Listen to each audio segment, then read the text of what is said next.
اعوذ باللہ من الشیطان الرجیم، بسم اللہ الرحمن الرحیم۔ یہ سورہ کہف کی آیت نمبر 13 ہے۔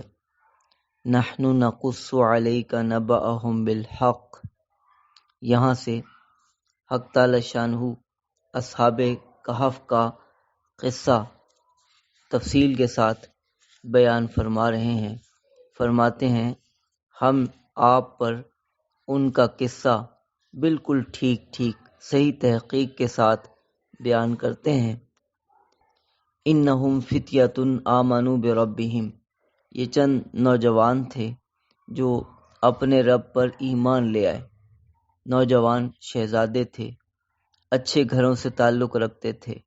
وزدناہم ہدی، اور ہم نے ان کی ہدایت میں اضافہ فرمایا۔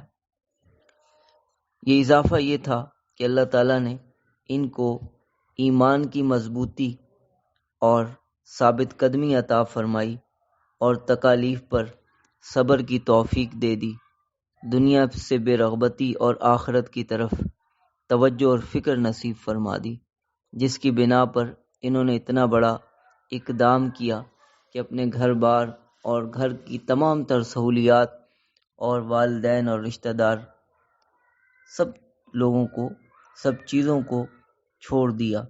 وَرَبَطْنَا عَلَىٰ قُلُوبِهِمْ، اور ہم نے ان کے دلوں کو مضبوط کر دیا۔ اِذْ قَامُوا فَقَالُوا رَبُّنَا رَبُّ السَّمَاوَاتِ وَالْأَرْضِ، جس وقت یہ بادشاہ کے سامنے کھڑے ہوئے اور کہنے لگے ہمارا رب تو آسمانوں اور زمین کا رب ہے۔ بادشاہ کے سامنے یہ گفتگو کر رہے ہیں۔ بادشاہ بڑا جابر تھا، ظالم تھا، بت پرست تھا۔ اس نے بڑی دھمکیاں دیں، بہت زیادہ ڈرایا کہ ہم تمہیں قتل کر دیں گے اور تمہیں سخت سے سخت سزا دیں گے، لیکن یہ ایمان پر جمے رہے اور ان کے ایمان میں ذرا بھی تزلزل نہیں آیا اور بڑی مضبوطی کے ساتھ کہہ رہے تھے ہمارا رب تو وہی ہے جو آسمانوں اور زمین کا رب ہے۔ لن ندعو من دونہ الہا، ہم اللہ کے سوا کسی اور کو معبود کے طور پر نہیں پکار سکتے۔ لقد قلنا اذا شططا، تب تو ہم بڑی بے جا بات کہیں گے۔ اگر ہم اللہ کے ساتھ کسی اور کو شریک ٹھہرا دیں تو یہ بڑی بے جا بات ہوگی، بڑی زیادتی والی بات ہوگی۔ ہؤلاء قوم اتخذوا من دونہ آلہہ، یہ ہماری قوم ہے جنہوں نے اللہ کے سوا معبود بنا لیے۔ لولا یأتون علیہم بسلطان بین، یہ اس پر کوئی واضح دلیل کیوں نہیں لے آتے۔ فمن اظلم ممن افترى علی اللہ کذبا، اس سے بڑھ کر ظالم کون ہو سکتا ہے جو اللہ پر جھوٹ باندھے۔ تو اللہ تعالیٰ نے ان کے دلوں کو بڑا مضبوط کر دیا اور ان کی ہدایت میں بڑا اضافہ فرمایا۔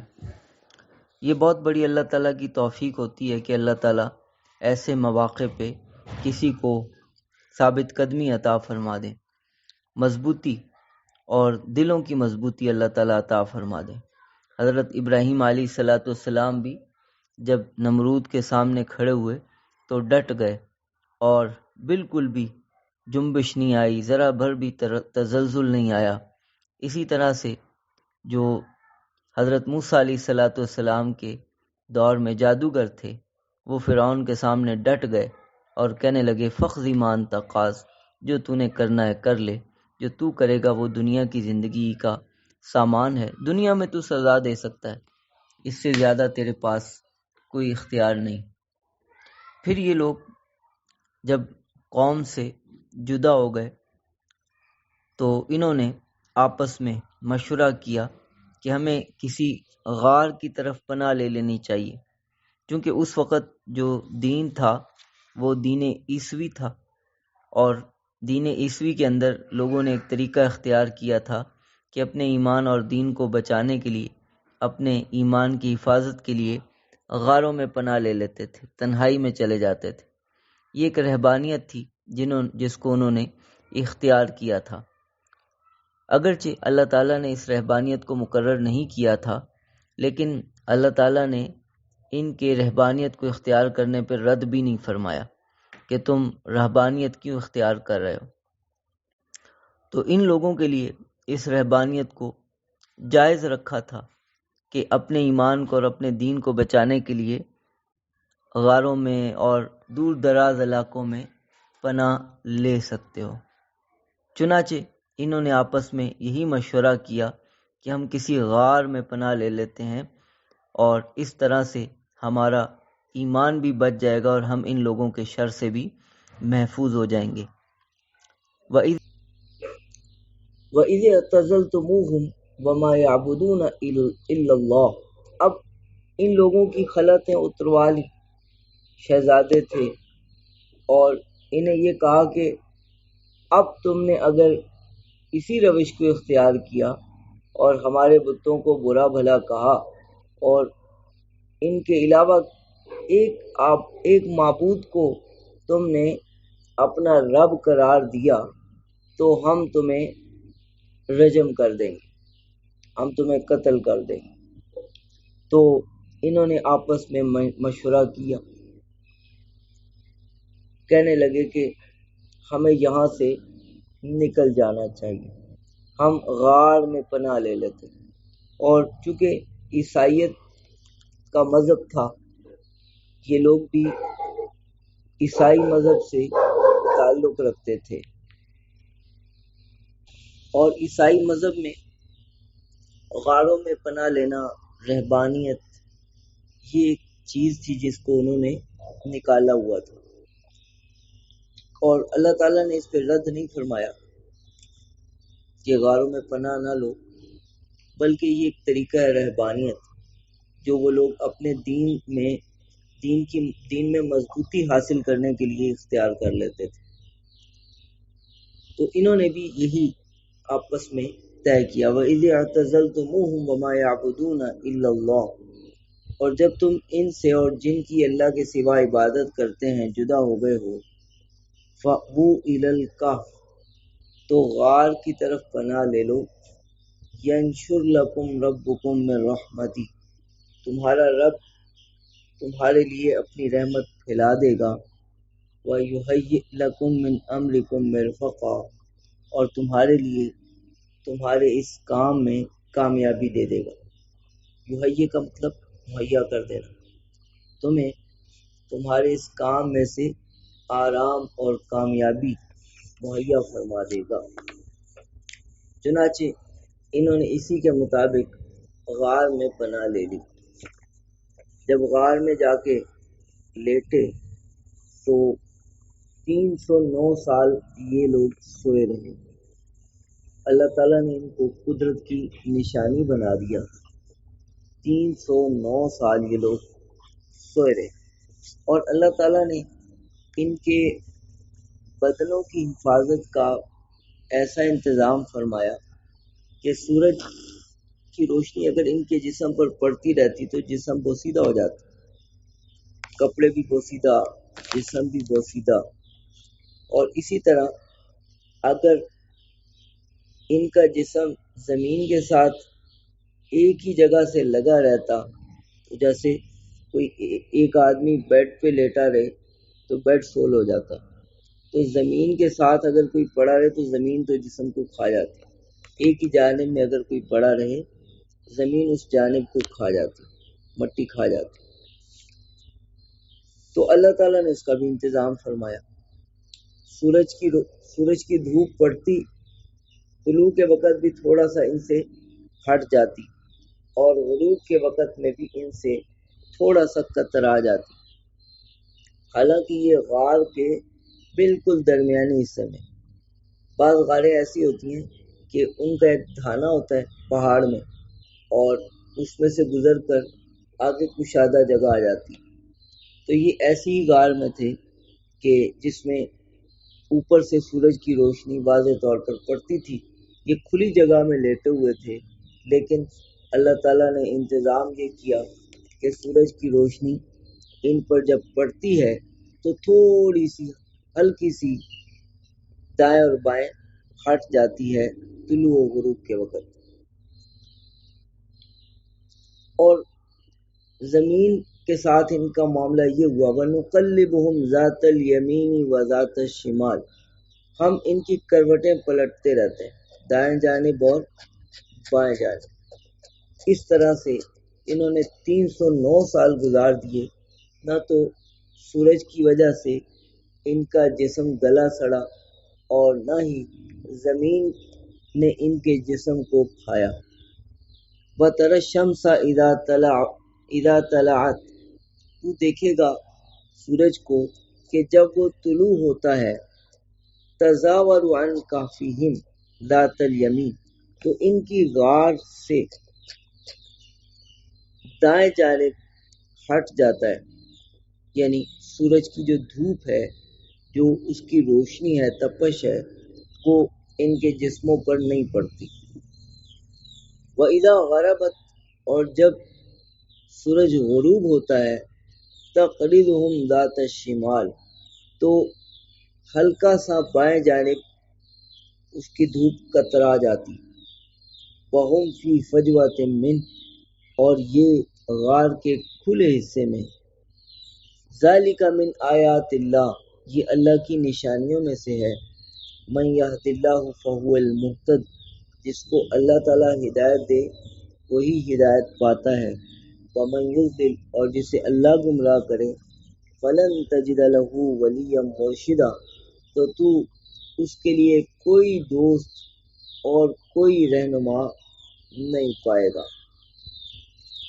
وَتَحْسَبُهُمْ أَيْقَاظًا وَهُمْ رُقُودٌ، اور تو انہیں بیدار گمان کرے گا، جب وہ لیٹے ہوئے تھے تو ان کی آنکھیں کھلی ہوئی اور ان کے چہروں پہ ایک روب۔ وَهُمْ رُقُودٌ، حالانکہ وہ سوئے ہوئے۔ وَنُقَلِّبُهُمْ ذَاتَ الْيَمِينِ وَذَاتَ الشِّمَالِ، اور ہم انہیں دائیں اور بائیں جانب پلٹتے رہتے ہیں۔ وَكَلْبُهُمْ بَاسِطٌ ذِرَاعَيْهِ بِالْوَصِيدِ، اور ان کا کتا اپنے اگلے بازو، اپنے اگلے پاؤں پھیلائے ہوئے ہے غار کی چوکھٹ پر۔ وسید کہتے ہیں غار کے منہ کو، غار کی چوکھٹ کو۔ یہ کتا بھی ان کے ساتھ ہو لیا تھا، اور یہ کتا جنت میں ان کے ساتھ جائے گا آدمی بن کر۔ جو جس سے محبت کرتا ہے قیامت کے دن اسی کے ساتھ ہوگا۔ تو یہ ایک بڑی دیکھیں بڑی ایک امید افزا بات ہے کہ انسان محبت کرے کسی بڑے سے تو جنت میں اسی کے ساتھ ہوگا اور اسی کے ساتھ اس کا حشر ہوگا۔ صحابہ کرام نبی کریم صلی اللہ علیہ وسلم سے بڑی محبت رکھتے تھے، اور انہیں اس بات پر بڑی بے چینی ہوتی تھی کہ ہمارا کیا بنے گا۔ حضور صلی اللہ علیہ وسلم کو دنیا میں ہم نہ دیکھیں تو ہمیں تو چین ہی نہیں آتا، تو جنت میں کیا ہوگا، ہم آپ صلی اللہ علیہ وسلم سے کیسے ملاقات کر سکیں۔ تو اس پہ آپ صلی اللہ علیہ وسلم کو جبرائیل امین نے آ کر یہ خبر دی، المرء مع من احب، آدمی اسی کے ساتھ ہوگا جس سے محبت کرتا ہے۔ ایک صحابی آئے، انہوں نے رسول اللہ صلی اللہ علیہ وسلم سے عرض کیا، یا رسول اللہ قیامت کب ہوگی؟ آپ صلی اللہ علیہ وسلم نے پوچھا کہ تم نے قیامت کے لیے کیا تیار کر رکھا ہے جو تم قیامت کے بارے میں پوچھ رہے ہو، کتنی تیاری کی؟ تو انہوں نے کہا میں نے زیادہ تیاری تو نہیں کی، لیکن میں اللہ اور اس کے رسول سے محبت کرتا ہوں۔ آپ صلی اللہ علیہ وسلم نے فرمایا کہ پھر تمہارے لیے بڑی خیر ہے، المرء مع من احب، آدمی قیامت کے دن اسی کے ساتھ ہوگا جس سے محبت رکھتا ہے۔ تو یہ اصحاب کہف کا کتا اگر ان سے محبت کرنے کی وجہ سے جنت میں جا سکتا ہے، تو ہم انسان ہو کر، حضور صلی اللہ علیہ وسلم کے امتی ہو کر، اگر ہم حضور کے ساتھ محبت کریں گے، اللہ تعالیٰ کا وعدہ ہے، اللہ تعالیٰ کا وعدہ ہے۔ لیکن محبت جو ہے وہ صرف زبانی کلامی نہیں ہوتی، بلکہ محبت کے تقاضے ہوتے ہیں۔ آپ صلی اللہ علیہ وسلم کے دین کو مضبوطی سے تھامنا، آپ صلی اللہ علیہ وسلم کی لائی ہوئی شریعت سے بالکل راضی ہونا اور اس پر عمل پیرا ہونا اور اس کے لیے محنت کرنا، آپ صلی اللہ علیہ وسلم کی سنت سے عشق کا تعلق ہونا، اس کی پیروی کرنا، یہ اگر تقاضے پورے کریں گے حضور صلی اللہ علیہ وسلم سے محبت کے، تو پھر ضرور انشاءاللہ ہم بھی آپ صلی اللہ علیہ وسلم کے ساتھ ہوں گے، آپ کے قریب ہوں گے۔ لو اطلعت علیہم، اے مخاطب اگر تو ان پر جھانک کر دیکھے، لولیت منہم فرارا، تو پیٹھ پھیر کر بھاگے گا، ولملئت منہم رعبا، اور تجھ پر روب طاری ہو جائے گا، تو روب سے بھر جائے گا۔ یعنی ان کو اللہ تعالیٰ نے اس سوئے ہونے کی حالت میں بڑا روب دیا ہے، اور وہ ایسا لگتا ہے جیسے بیدار سوئے ہوئے ہیں لیکن لگتا ایسے ہے جیسے بیدار ہیں۔ حضرت ابن عباس رضی اللہ تعالیٰ عنہ حضرت معاویہ رضی اللہ تعالیٰ عنہ کے ساتھ تھے، روم سے ایک غزوے ایک جنگ سے لشکر سے واپسی ہو رہی تھی،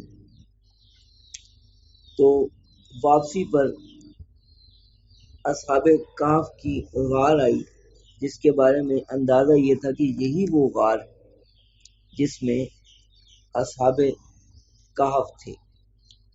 تو حضرت معاویہ رضی اللہ تعالیٰ نے اس میں جانے کا ارادہ کیا۔ ابن عباس رضی اللہ تعالیٰ نے روکا کہ دیکھیں قرآن پاک میں اللہ تعالیٰ نے یہ فرمایا لو اطلعت علیہم لولیت منہم فرارا ولملئت منہم رعبا، روب طاری ہو جائے گا اور پیٹ پھیر کر بھاگو گے، نہیں کر سکتے یہ کام، جو نہیں کر سکتے اس کو نہیں کرنا چاہیے۔ لیکن حضرت معاویہ رضی اللہ تعالیٰ نے غالباً یہ سمجھا کہ شاید یہ اس زمانے کے اعتبار سے جس وقت وہ زندہ تھے اور سو رہے تھے، اب تو وہ دنیا سے جا چکے اور اب تو ان کی ہڈیاں بھی گل سڑ چکی، شاید ہی اس زمانے کے اعتبار سے نہیں۔ حضرت معاویہ رضی اللہ تعالیٰ نے چند لوگوں کو بھیجا، جب بھیجا تو اللہ تعالیٰ نے وہاں سے سخت گرم ہوا بھیجی، جس کی وجہ سے وہ نہ دیکھ سکے اور نہ آگے بڑھ سکے۔ وَكَذَلِكَ بَعَثْنَاهُمْ لِيَتَسَاءَلُوا بَيْنَهُمْ، اور اسی طرح سے ہم نے انہیں اٹھایا تاکہ وہ آپس میں سوال کریں۔ اللہ تعالیٰ کی قدرت کو، جو اللہ تعالیٰ نے ان کے ساتھ اپنی قدرت کا ایک معاملہ کیا تھا، اس کو خود بھی دیکھیں، پوری دنیا دیکھے، پوری دنیا سنے، اور خود ان کو بھی معلوم ہو کہ ہمارے ساتھ اللہ تعالیٰ نے کیا معاملہ کیا۔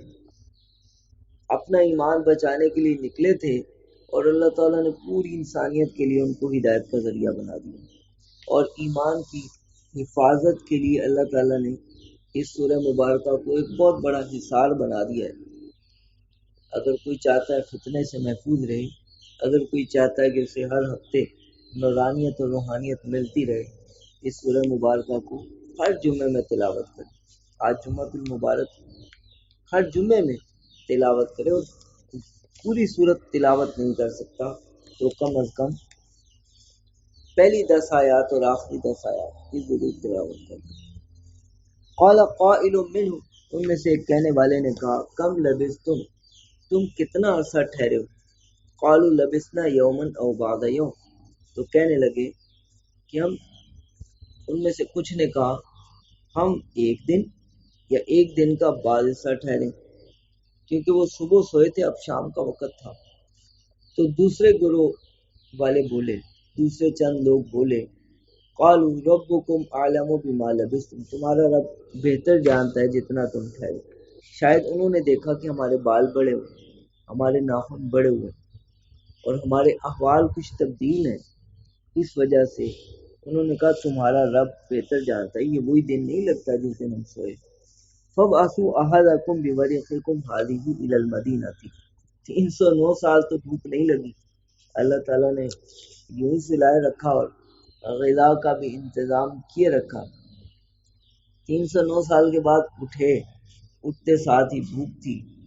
انہوں نے کہا اپنے میں سے ایک کو چند سکے دے کر بھیجو المدیناتی، شہر کی طرف. یہ شہر، اس کا نام اس وقت جب وہ بت پرست بادشاہ تھا اس کا نام افسوس تھا، اور جب وہ توحید پرست بادشاہ آیا تو اس کا نام ترسوس پڑ گیا. اب یہ شہر ترسوس تھا جو کہ بلاد روم کے اندر آتا ہے. فَلْيَنْظُرْ أَيُّهَا أَزْكَىٰ طَعَامًا، تم دیکھ لینا، وہ دیکھ لے کہ کس کا کھانا زیادہ پاکیزہ ہے. فَلْيَأْتِكُمْ بِرِزْقٍ مِّنْهُ، اور وہ اس میں سے کھانا لے آئے، رزق لے آئے. وَلْيَتَلَطَّفْ، اور بات کو ذرا نرمی سے کرے. وَلَا يُشْعِرَنَّ بِكُمْ أَحَدًا، اور تمہارے بارے میں کسی کو بھی خبر نہ دیں. اِنَّهُمْ إِنْ يَظْهَرُوا عَلَيْكُمْ، اگر وہ لوگ تم پر مطلع ہو گئے، يَرْجُمُوكُمْ، تو وہ تمہیں رجم کر دیں گے، مار دیں گے. او يُعِيدُوكُمْ فِي مِلَّتِهِمْ، یا تمہیں تمہاری ملت میں، تمہارے پرانے دین میں داخل کر دیں گے، لوٹا دیں گے. وَلَن تُفْلِحُوا إِذًا أَبَدًا، اور تم پھر کبھی بھی کامیاب نہیں ہو سکو گے. اور وہ تمہیں اپنے دین میں داخل کر دیں گے. ان کا دین کیا تھا؟ بت پرستی والا. اور دیکھیں کہ بت پرستوں کے درمیان میں سے یہ چند نوجوان نکلے. تو یہ ہم نہیں کہہ سکتے کہ ماحول بڑا آلودہ ہے، ہم اپنے ایمان کو کیسے محفوظ رکھ سکتے ہیں. آلودہ سے آلودہ ماحول ہو، بت پرستی کا ماحول ہو، پھر بھی اگر کوئی آدمی اپنے ایمان کو بچانا چاہے بچا سکتا ہے. کل قیامت کے دن ان لوگوں کے پاس کیا عذر ہوگا جو یہ کہیں گے جی ہمارے ہاں ماحول بڑا خراب تھا. اگر اللہ تعالیٰ نے ان اصحاب کہف کو پیش کر دیا، دیکھو ان سے زیادہ برے حالات تھے تم کو، بتاؤ ان سے زیادہ برے حالات تھے. انہوں نے اپنے ایمان کو بچا لیا، تم کیوں نہیں بچا سکتے؟ تم نے کیوں نہیں محنت کی؟ تم نے کیوں نہیں حوصلہ کیا؟ وَكَذَلِكَ أَعْثَرْنَا عَلَيْهِمْ، اور اسی طرح سے ہم نے ان پر دوسروں کو بھی مطلع کر دیا. وہ کیسے مطلع کیا؟ جیسے کہ بیان ہو چکا کہ یہ تملیخہ کھانا لینے کے لیے نکلے، وہاں پہنچے ہوٹل پہ، انہوں نے سکے دیکھے اور کہا تمہارے ہاتھ خزانہ لگا ہے. پکڑ کے بادشاہ کے پاس لے گئے. بادشاہ نے تحقیق کی، پتہ چلا یہ تو ان اصحاب کہف میں سے جن کے نام تختی پر لکھے ہوئے ہیں، اور ان کا بڑا اکرام کیا. اور پھر ان کے ساتھ غار کے منہ پر پہنچے. لیکن جب یہ غار کے اندر چلے گئے تو دونوں روایات آتی ہیں کہ وہ سب نے بادشاہ سے ملاقات کی اور پھر واپس گئے تو واپس نہیں آئے، اور بادشاہ اور ان کے لوگوں پر غار مخفی ہو گئی. اور یہ بھی آتا ہے کہ یہ اندر گئے اور پھر ان پر اللہ تعالیٰ نے موت طاری کر دی اور بادشاہ ان سب سے ملاقات نہیں کر سکا. لیکن بہرحال ان کے قصے سے اللہ تعالیٰ نے سب کو مطلع کر دیا اور قوم کے احوال بدل گئے. جو لوگ آخرت کے منکر تھے وہ آخرت کے قائل ہو گئے. لِيَعْلَمُوا، تاکہ جان لیں، ان وعد اللہ حق، کہ اللہ کا وعدہ برحق ہے. وَأَنَّ السَّاعَةَ لَا رَيْبَ فِيهَا، اور قیامت میں کوئی شک نہیں. اِذْ يَتَنَازَعُونَ بَيْنَهُمْ أَمْرَهُمْ، جس وقت وہ آپس میں اپنے معاملے میں جھگڑ رہے تھے.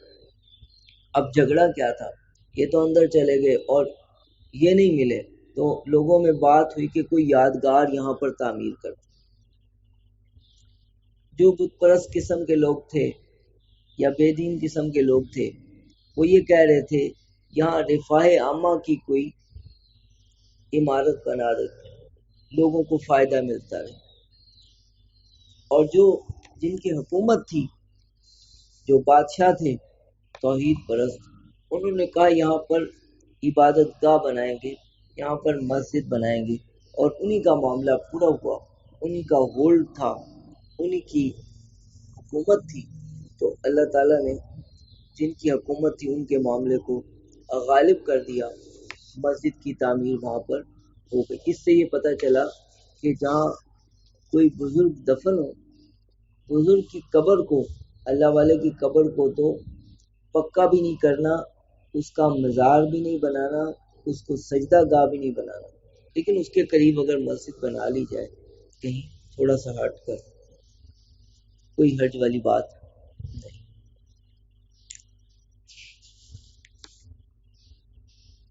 تو وہ آپس میں جھگڑ رہے تھے، فقالو کہنے لگے ابنو علیہم بنیانا، ان پر کوئی عمارت بناتے ہیں، ان کے قریب قریب، ربہم اعلم بہم، ان کا رب ان کے اس اختلاف کی حالت کو بہتر جانتا ہے، وہ کیا کیا اختلاف کر رہے تھے۔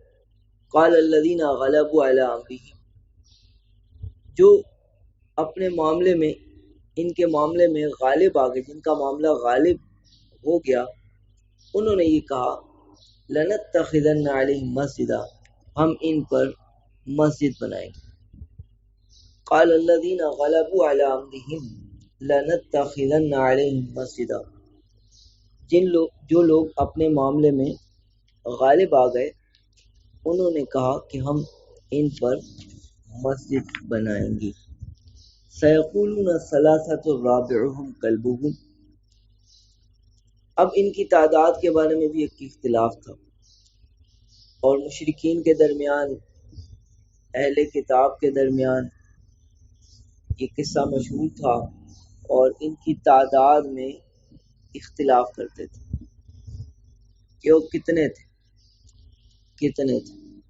تو بعض کہنے والے کہتے تھے کہ 3 تھے، چوتھا ان کا کتا، اور بعض کہتے تھے 5 اور چھٹا ان کا کتا، رجمم بالغیب، اٹکل پچو لگاتے ہوئے، بغیر تحقیق کے ہانکتے ہوئے، وَيَقُولُونَ سَبْعَةٌ وَثَامِنُهُمْ كَلْبُهُمْ، اور ان میں سے بعض یہ کہتے ہیں کہ وہ 7 تھے اور 8واں ان کا کتا۔ اس کو اللہ تعالیٰ نے الگ سے ذکر کیا ہے، اور رجمم بالغیب اس کے ساتھ ذکر نہیں کیا، بلکہ آگے فرمایا قُلْ رَبِّي أَعْلَمُ بِعِدَّتِهِمْ، کہہ دیجئے میرا رب ان کے شمار کو، ان کی تعداد کو بہتر جانتا ہے، وَمَا يَعْلَمُهُمْ إِلَّا قَلِيلٌ، اور ان کے بارے میں بہت کم لوگ جانتے ہیں۔ تو حضرت ابن عباس کہا کرتے تھے ان قلیل میں میں بھی ہوں، اور کہا کرتے تھے وہ 7 تھے اور 8واں ان کا کتا تھا، کیونکہ اس کو اللہ تعالیٰ نے الگ سے ذکر کیا ہے، ان کے ساتھ ذکر نہیں کیا، اور رجمم بالغیب پہلے 2 کے ساتھ ہے، بعد والوں کے ساتھ نہیں، یعنی ان کا قول تحقیق پر مشتمل ہے، مبنی۔ فَلَا تُمَارِ فِيهِمْ إِلَّا مِرَاءً ظَاهِرًا، ان کے بارے میں بس سطحی سا جھگڑا کیجئے، سطحی سی بات کیجئے، وَلَا تَسْتَفْتِ فِيهِمْ مِنْهُمْ أَحَدًا، اور ان کے بارے میں ان اہل کتاب سے، کفار سے، کسی سے بھی کوئی مزید تحقیق نہ کیجئے، جتنا اللہ تعالیٰ نے بتا دیا وہ کافی ہے، شافی ہے، اس سے مزید معلومات کرنا آپ صلی اللہ علیہ وسلم کو بھی ضرورت نہیں، ہمیں کیا ضرورت ہے؟ اللہ تعالیٰ نے جتنا بتا دیا، حدیث مبارکہ میں جتنا آ گیا، اس سے مزید معلوم کرنا یہ ہمیں اس کی ضرورت نہیں۔ بعض لوگ یہ گفتگو کرنا شروع کر دیتے ہیں کہ وہ کتے کا رنگ کیا تھا، کتا مذکر تھا یا مؤنث تھا، اس طرح کی باتیں کرنا، اور پھر یہ تحقیق بالکل قطعی طور پر یہ کہنا کہ یہ غار وہاں پر ہے اور ہم نے خود اس کو دیکھا، مشاہدہ کیا، اور بالکل قطعی طور پر وہی غار، یہ سب انداز ہے، کیونکہ غاریں بھی کئی ہیں اور اس طرح کے واقعات ممکن ہے کئی پیش آئے ہوں، اور اللہ تعالیٰ نے ایک غار والوں کا قصہ بیان کر دیا ہو۔ آگے آپ صلی اللہ علیہ وسلم کو تلقین فرماتے ہیں کہ آپ انشاءاللہ ضرور کہا کیجیے، کیونکہ وہی آنے میں تاخیر ہو گئی تھی، 15 دن کے بعد وہی آئی، لوگوں میں چہمگئیاں شروع ہو گئی، آپ صلی اللہ علیہ وسلم بھی پریشان تھے، تو اللہ تعالیٰ فرماتے ہیں وَلَا تَقُولَنَّ لِشَيْءٍ إِنِّي فَاعِلٌ ذَلِكَ غَدًا، کسی بھی چیز کے بارے میں یہ نہ کہیے کہ میں یہ کل کر دوں گا، الا ان یشاء اللہ، مگر یہ کہ اللہ چاہے، یہ بات ملا لیا کیجیے، انشاءاللہ ضرور کہہ لیا کیجیے۔ اور اگر آپ بھول بھی جائیں تو پھر آپ بھولنے کے بعد جب یاد آئے تو اللہ تعالیٰ کا نام ذکر کر لیا کیجیے۔ وَاذْكُرْ رَبَّكَ إِذَا نَسِيتَ، اور اپنے رب کا نام لے لیا کیجیے جب آپ بھول جائیں، جب یاد آئے ذکر کر لیں، انشاءاللہ کہہ لیں۔ وَقُلْ عَسَىٰ أَن يَهْدِيَنِي رَبِّي لِأَقْرَبَ مِنْ هَٰذَا رَشَدًا، اور کہہ دیجئے قریب ہے کہ میرا رب مجھے اس سے بھی زیادہ قریب تر بات کی طرف رہنمائی فرمائے۔ یہ تو اصحاب کہف کا واقعہ ہے اور یہ کوئی زیادہ پرانا نہیں، 300 400 500 600 سال پرانا، 300 400 سال پرانا واقعہ ہے، یہ تو زیادہ پرانا واقعہ نہیں ہے۔ یہ واقعہ تو زیادہ پرانا نہیں ہے، اللہ تعالیٰ مجھے اس سے بھی زیادہ پہلے کے واقعات اور اس سے بھی زیادہ اہم واقعات، جیسے حضرت آدم علیہ السلام کا واقعہ، انبیاء علیہ السلام کے واقعات، اور قیامت تک آنے والے جو حالات اور واقعات ہیں ان میں سے اہم واقعات کے بارے میں اللہ تعالیٰ مجھے اطلاع کر دیں، مجھے خبر دے دیں اور اپنے احکام کی خبر دے دیں، قریب ہے۔ اور اللہ تعالیٰ نے دی یہ ساری خبریں۔ یہ جو اصحاب کہف کا واقعہ ہے یہ تو چیدہ اس کی کچھ باتیں اہل کتاب کو بھی معلوم تھی اور تاریخ دانوں کو بھی معلوم ہو سکتی تھی، لیکن پوری تحقیق کے ساتھ قرآن کریم میں اللہ تعالیٰ نے بیان فرما دیا۔